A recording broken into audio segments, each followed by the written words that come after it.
আসসালামু আলাইকুম, নতুন একটা ভিডিওতে আবারও স্বাগতম।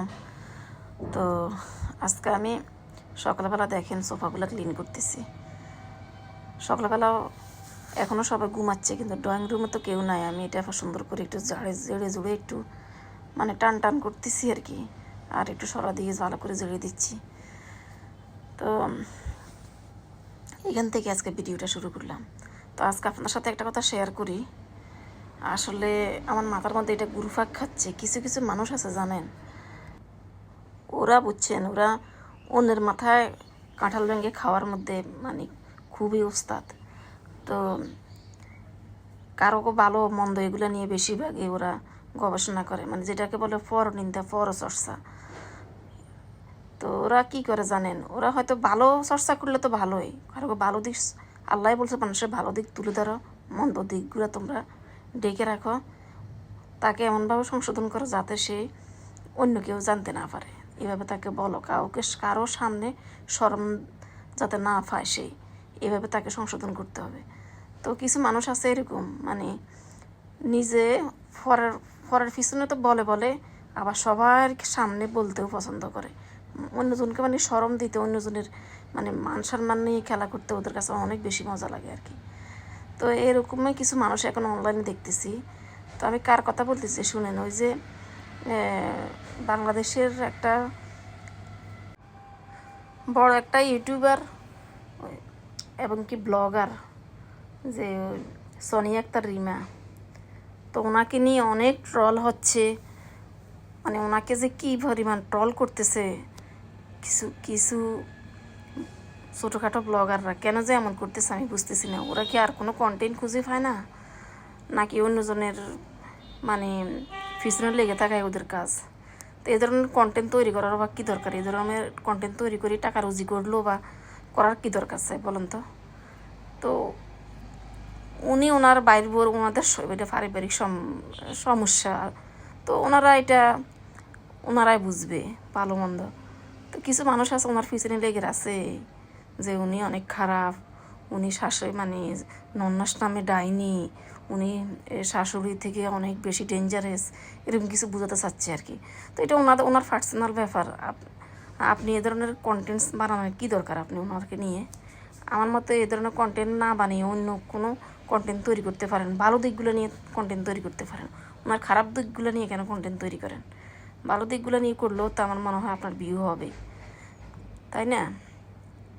তো উনি কোনটা ভালো করছে কোনটা খারাপ করছে সেটা নিয়ে আমি আসলে কিছু বলতে চাই না, ওইটা ওনাদের ব্যক্তিগত ব্যাপার। তো আসলে উনি এভাবে এগুলা অনলাইনে মানে ওনাদের পারিবারিক বিষয়গুলো আসলে হাইলাইট করা দরকার ছিল না। যেমন মিথিলা সম্পর্কে বলতেছে, মিথিলা ওনার বাইকে কাঠের পুতুল বানিয়ে রাখছে।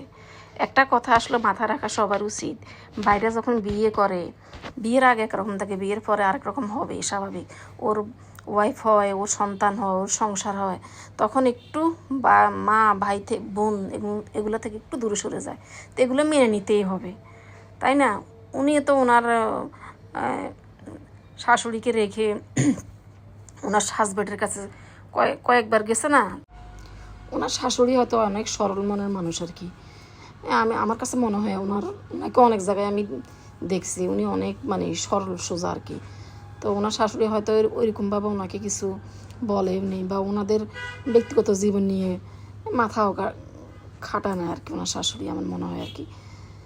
তো এই আর কি, হয়তো বা সুজনের বোরে নিয়ে আবার দেশে বাইরে গেল, এটা ওনার সোনিয়া আক্তার রিমার মা বাবা হয়তো এটা পছন্দ করেনি, বা রিমা ওইটা পছন্দ করেনি, সেই জন্যে হয়তো একটু মনোকষ্ট, বা এই জন্যেও সুজন আর মিথিলা হয়তো যোগাযোগ দেয়নি, যে কোনো একটা কারণ আছে অবশ্য। যাকে এখন এগুলো মানুষের ফ্যামিলিগতভাবে এখন সবারই ঘরে ঘরে হচ্ছে, হয়তো কেউ একটু বলে ফেলে, কেউ বলে না, কেউ এখন দোয়া তুলসী পাতা না। তো আর কি, তো এগুলো নিয়ে আবার মানুষের বিশ্লেষণ করা বা ওনার খারাপ দিকগুলো তুলে ধরা, ওনাকে ট্রোল করা আমার মতে একদম ঠিক হয় না। পরে দেখলাম যে গত ভিডিওতে দেখলাম উনি ওনার ভাই আবার আসলো ওনার সাথে দেখা করতে, উনি আবার খুব সুন্দরভাবে বাইরে আপ্যায়ন করলো, কান্নাকাটি করলো, আমার কাছে ভালোই লাগছে, খারাপ লাগেনি। তো এগুলো হবে, মানুষ মাত্রে মানুষের ভুল হবে, সংশোধন করে দিবে, এগুলো নিয়ে আরেকজনে যে হাসাহাসি করা, এটা কি আছে? আমি তো এটা কিছুই বুঝি না। যাক, কথা বলতে বলতে আমি অনেক কাজ করে ফেলছি, সংসারের অনেক কাজ করে ফেলছি। দেখেন আমি আজকে রান্না করতেছি কলিজা ভুনা করতেছি আর ডাল রান্না করতেছি। আমার হাজব্যান্ড আজকে খেয়ে এক জায়গায় যাবে আর কি। সকাল সকাল রান্না করতেছি, সব কাজ ফেলি। তো কষিয়ে নিচ্ছি ভালো করে সব মশলা দিয়ে। আজকে আমি রান্না সম্বন্ধে কিছু বলতে পারিনি, অন্যদিকে কথা বলছি। তো আর কি, উনি আসলে অনেক বড় ব্লগার, ওনার মিলিয়ন বিলিয়ন ভিউয়ার্স। তো ওনার সম্বন্ধে আমি কি বলবো আসলে, উনি এগুলো আসলে অনলাইনে বলাও ঠিক ছিল না আর কি। তো দেখেন আমি এখন কলিজাগুলো সুন্দর করে ভুনা করে একবারে ফাইনাল জল দিয়ে দিব আর কি।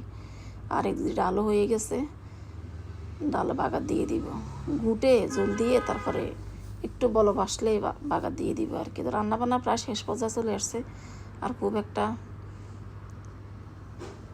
ঝামেলা নাই আর কি। তো আমি যে কথাগুলো বলছি কাউকে উদ্দেশ্য করে বলিনি, আমি আমার নিজের অভিমতটা একটু প্রকাশ করলাম আর কি। এই তো এখন আমি সুন্দর করে একটু নেড়ে দিচ্ছি। আর দেখেন চুলা চাকরির কী অবস্থা, এখন সবগুলো মুছে নেব। রান্নাটা শেষ করে একদম কিচেনটা ভালো করে অফ ক্যামেরা মুছে নেব, তারপর আপনাদেরকে ফাইনাল লুক দেখাবো আর কি। তো ডালেরও বাগার দিয়ে দিব। আর এইদিকে কলিজাটা হচ্ছে, এটা কালকে আনছে তো আমি রান্না করিনি। আমার হাজব্যান্ড কালকে আমাকে বলছে, তো আমি রান্নাবান্না শেষ করছি, ওই সময় নিয়ে আসছে। এই সময় নাকি আবার রান্না করতাম, আমার এই ভালো লাগেনি, আমি করিনি। তো আজকে রান্না করতেছি আর কি। তো তাড়াহুড়া করতেছি, ও এক জায়গায় যাবে, খেয়ে দুপুরের খাবার খেয়ে একদম নামাজের আগে নাকি চলে যাবে। সেই জন্য আমি মানে একটার আগে রান্না শেষ করব, অন্যান্য কাজ ফেলে আগে রান্না শেষ করতেছি। তো রান্না বান্না প্রায় অলমোস্ট ডান, সব কাজ করে ফেলছি। আজকে আসলে গরমও, কোনো বৃষ্টি নেই, রোদও নাই, বৃষ্টি নেই, ব্যবসা গরম। এই যে ভাত এখনও হচ্ছে, আর সব হয়ে গেছে, একদম কিচেন ক্লিনও করে ফেলছি। আর এদিকে দেখেন কলিজাটা এরকম একদম তেল উঠে ভুনা করছি, আর ডাল রান্না করছি, একদম পাতলা ডাল। তো কালকে তরকারিও রয়ে গেছে এই আর কি। তো ভিডিওটা ভালো লাগলে অবশ্যই একটা লাইক দিয়ে দিবেন। তো সবাই ভালো থাকেন, সুস্থ থাকেন, দেখা হবে পরবর্তী ভিডিওতে। সেই পর্যন্ত আল্লাহ হাফেজ।